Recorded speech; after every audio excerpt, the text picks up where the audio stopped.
राधे राधे भैया बहनी, आप सबके जय माता दी।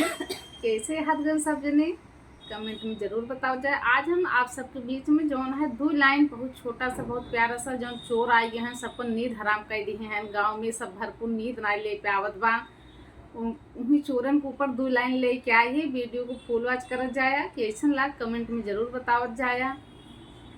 रोज रातिया में हो, रोज रातिया में उड़ेला डोरोनवा, बहुत डरिया लागे भाऊजी।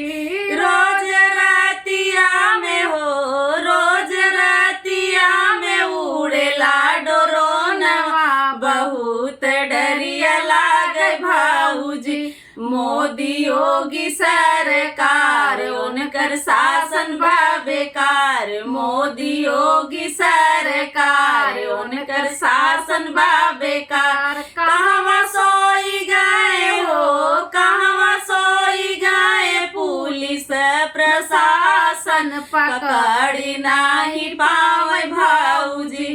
कहवा सोई गए हो, कहवा सोई गए, पुलिस प्रशासन पकड़ नहीं पावे भाऊजी।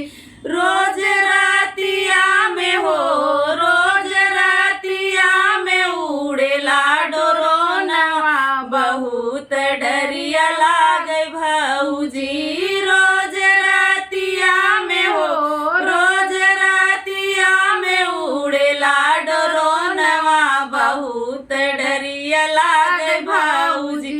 रात दिन कूदे चोर, रात दिन कूदे चोर, लूटे गहना और नोट। रात दिन कूदे चोर, लूटे गहना और नोट। कितने लोगवन के हो, कितने लोगवन के ले जानवा, बहुत डरिया लागे भाऊजी। कितने लोगवन के हो, कितने लोगवन के ले जानवा, बहुत डरिया लागे भाऊजी। रोज रातिया में हो, रोज रातिया में उड़ेला डोरोनवा, बहुत डरिया लागे भाऊजी। रोज रातिया में हो, रोज रातिया में उड़ेला डोरोनवा, बहुत डरिया लागे भाऊजी। सब लोग परेशान, सब लोग परेशान, निदिया हो गए हराम। सब लोग परेशान, निदिया हो गए हराम।